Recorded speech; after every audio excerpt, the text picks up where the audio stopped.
Hello বন্ধুরা, আজ আমরা একটি জটিল এবং অত্যন্ত সংবেদনশীল বিষয় নিয়ে আলোচনা করব। ইসরায়েলি পণ্য বর্জন। বিশ্বের বিভিন্ন জায়গায় চলছে ইসরায়েলি পণ্য বয়কটের ডাক।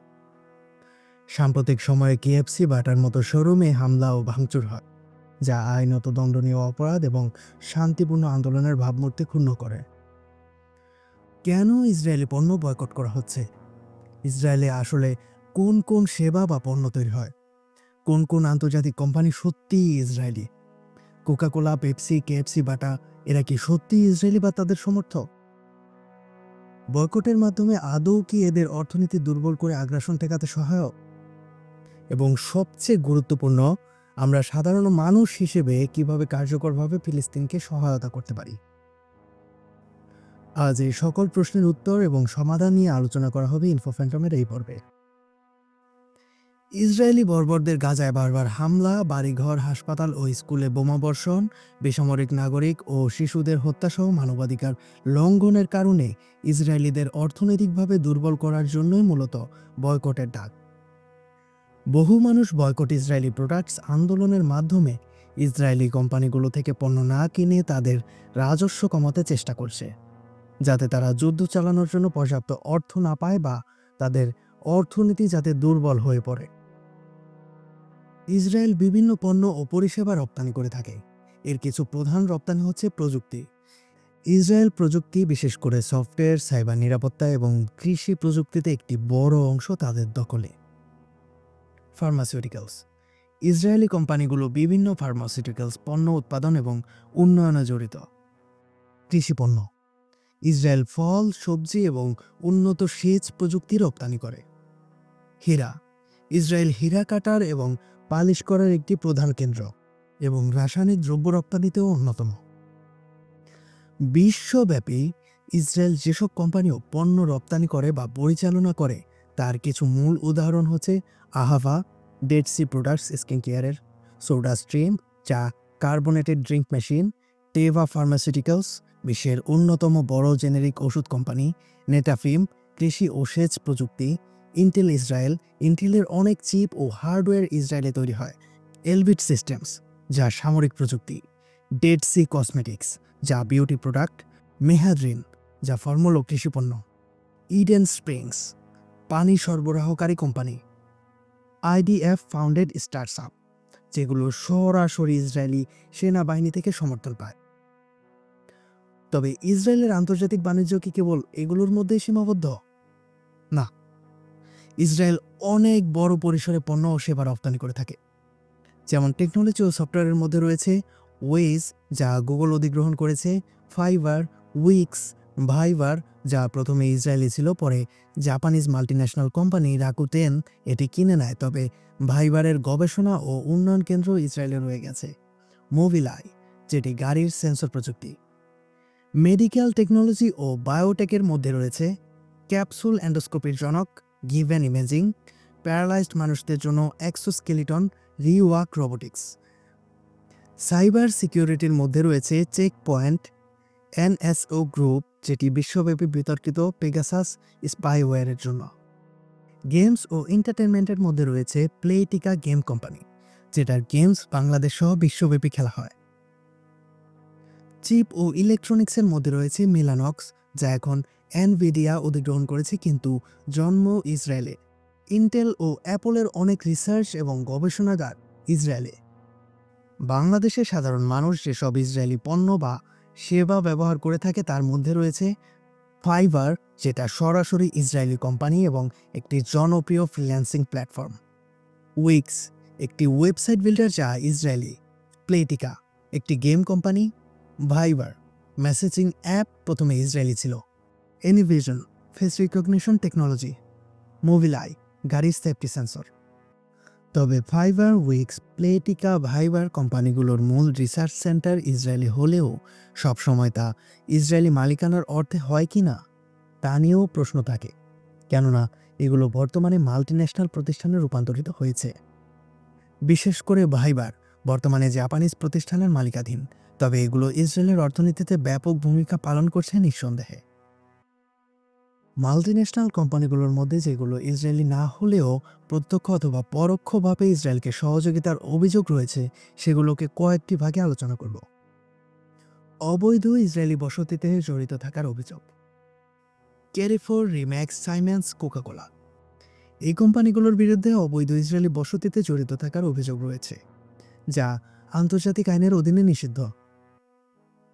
যদিও কোকাকোলা অধিকৃত জায়গা থেকে স্থানান্তর করেছে, তবে ইসরায়েলে ব্যবসা করছে যা ইসরায়েলের অর্থনীতিতে গুরুত্বপূর্ণ ভূমিকা রাখে।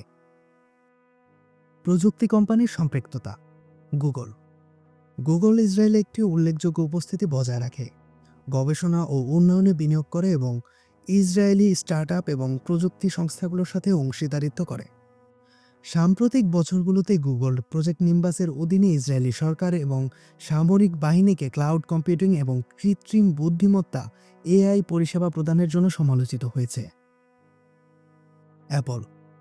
অ্যাপলের ইসরায়েলে গবেষণা ও উন্নয়ন কেন্দ্র রয়েছে এবং তারা স্থানীয় প্রযুক্তি সংস্থায় বিনিয়োগ করে। অ্যাপলের বিরুদ্ধে তাদের কর্মচারী অনুদান ম্যাচিং প্রোগ্রামের মাধ্যমে ইসরায়েলি সামরিক বাহিনী এবং অবৈধ বসতি স্থাপনকারী সংস্থাগুলোকে সমর্থন করার অভিযোগ উঠেছে।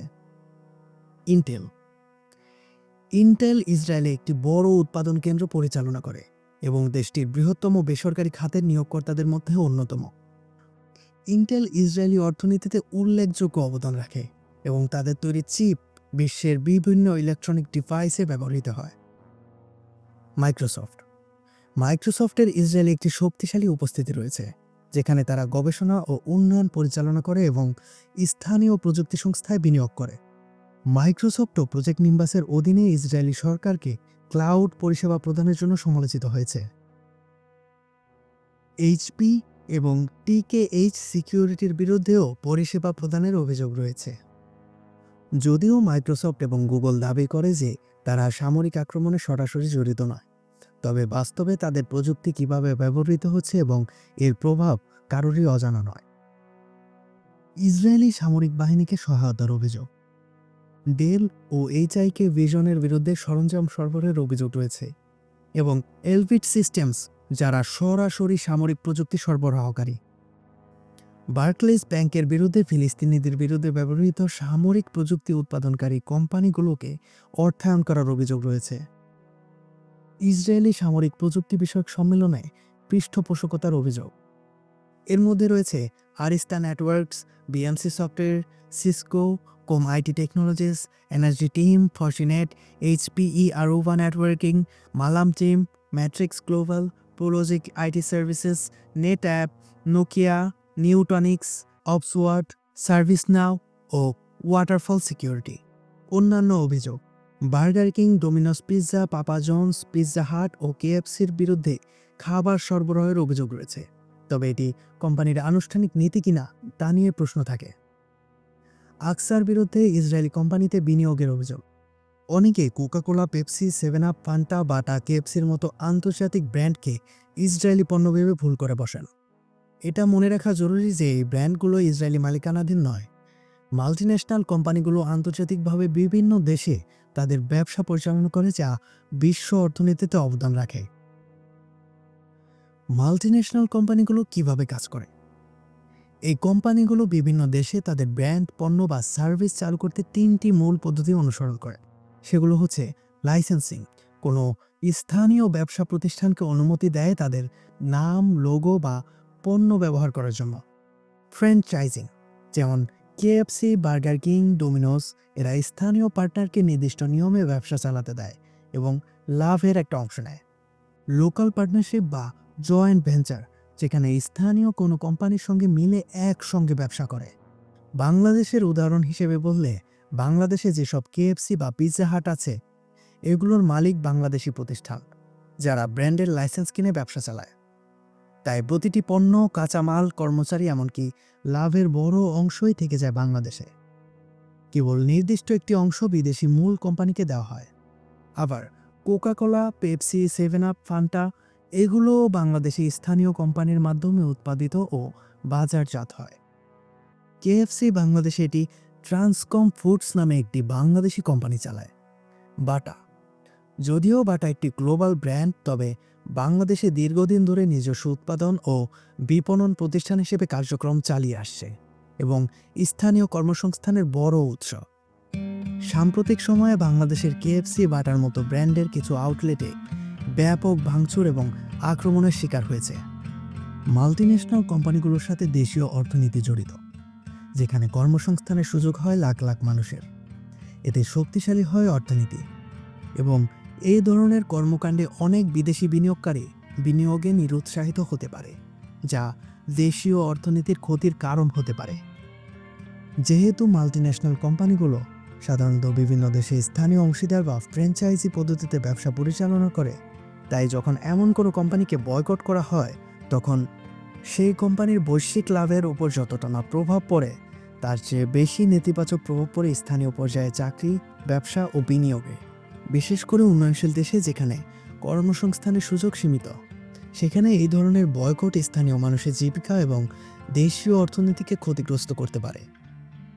কোনো আন্তর্জাতিক ব্যান্ডকে বয়কট করার সিদ্ধান্ত নেয়ার আগে আমাদের মাথায় রাখতে হবে সেই ব্যান্ড ইসরায়েল ফিলিস্তিন সংঘর্ষে রাজনৈতিকভাবে জড়িত কিনা, সেটি সরাসরি ইসরায়েলি কিনা, সেই কোম্পানির লাভের কত শতাংশ ইসরায়েলের অর্থনীতিতে যায় এবং বাংলাদেশে সেটি স্থানীয় মালিকানায় চলছে কিনা। আমাদের করণীয় কি?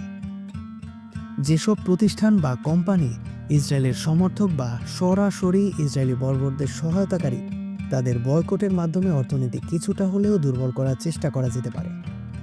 বর্জন আন্দোলনের উদ্দেশ্য অর্থনৈতিক চাপ সৃষ্টি করা হলেও এটি ইসরায়েলের সামরিক অভিযানে অর্থ জোগানোর ক্ষমতাকে সরাসরি প্রভাবিত করে কিনা তা নিয়ে প্রশ্ন থেকেই যায়।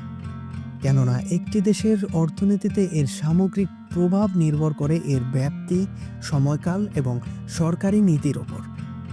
তবে দখলদারিত্ব বা মানবাধিকার লঙ্ঘনে জড়িত নির্দিষ্ট কোম্পানিগুলোর লক্ষ্যযুক্ত বর্জন বেশি প্রভাব ফেলতে পারে, যেমন সোডাস্ট্রিম, এলভিট সিস্টেমস, টেভা ইত্যাদি। ফিলিস্তিনিদের জন্য ত্রাণ সংস্থা, চিকিৎসা সহায়তা এবং তাদের অর্থনৈতিকভাবে শক্তিশালী করার জন্য অনুদান করা একটি কার্যকরী পদক্ষেপ হতে পারে।